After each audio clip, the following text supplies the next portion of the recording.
ఇలా పంట మనం మొదలే పోతే నష్టం బాగా వస్తుంది. పంట పారదర్శకం ఉంది సార్. నీళ్ళు అందాలి సార్. రెండు పడలు అందేది ఉంటాయి. ఇలా చేతి డబ్బులు వచ్చింది. దాంతో ఏమైందంటే 25,000 పెట్టుబడి పెట్టి శ్రమ పోయి ఇలా మనకి ఏమైందంటే అప్ల పలగిన దయచేసి ఒక్కరి సాగురి సార్ వచ్చింది మీకు మాట్లాడుతుంది కాబట్టి వచ్చిండే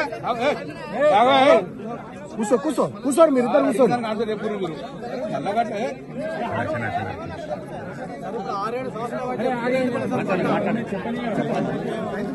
చెప్పే 6-7 సంవత్సరాలు ఎక్స్పెరిమెంట్ వల్ల మన గవర్నమెంట్ ఈ 6-7 సంవత్సరాలు ఈ సంవత్సరం ఎండిపోయింది పంట. నీళ్లు ముడుపునప్పుడు ఉంటాయి కదా సార్. నీళ్లు ముడుపునప్పుడు ఇప్పుడు ఉన్నాయి. ఇప్పుడు మన కలశం నీళ్ళు ఎక్కిపోతే మాకు నారాయణపూర్ నిండితే మాకు వచ్చేది సార్. నారాయణపూర్ ఒక కుట్ర లేదు సార్. ఈ ప్రభుత్వంలో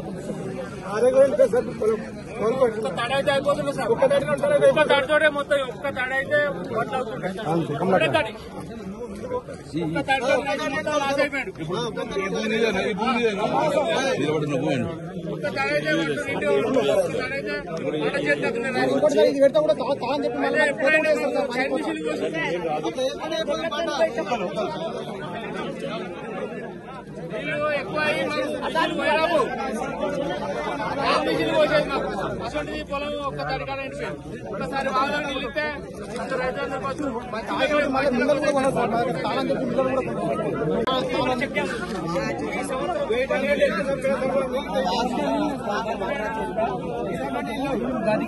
SRSP D89 కి నడుస్తుంది.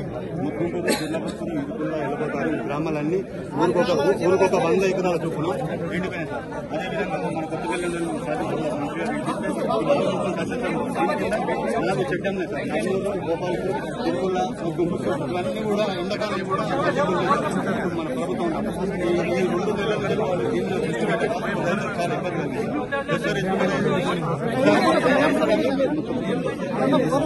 అడిగింది చెప్పిన 5 గ్రామాలు మొత్తం చాలా అక్కడ సీఆర్ లేకుండా అన్నగారు కూడా సీఆర్ ఎక్కించారు. 2 నెలలు లాస్ట్ ఈ సంవత్సరం జరిగింది సార్. 8 నెలలు ఈ సంవత్సరం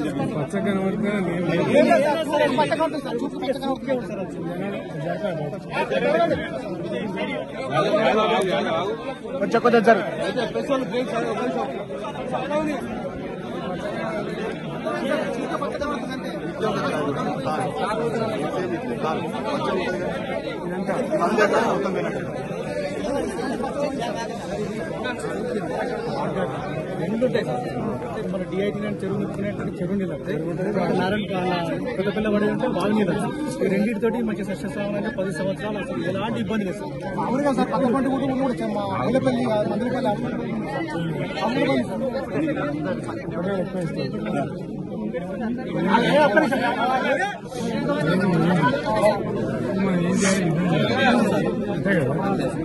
ఎకరానికి 25 రూపాయలు కట్టేయాలని మనం కొట్టాలి. దానికోసం మీరు రెడీ ఉండండి. మీరు మంచి మాటతో పంచుతారా దాని సంగతి ఏందో ఎలక్షన్ అదేలేదు కదా. దానికోసం రెడీ ఉండాలి. ధైర్యం తిరద్దు. వచ్చే తప్పకి ఏం చేద్దామంటే 10,000 మందిపై బిడగడ చెట్టు కట్టేసి మళ్ళీ నిలుపుతున్నాం. అర్థమైంది కదా. ఇతను కాదు 2 నెలలతో మనం చేద్దామి. ఇక్కడ ఏంటంటే మనకు ధైర్యం ఉంది, ఒకటి ఉంది, పోరాటం చేయాలి. రైట్, ఆ పని మీద ఉండండి దయచేసి.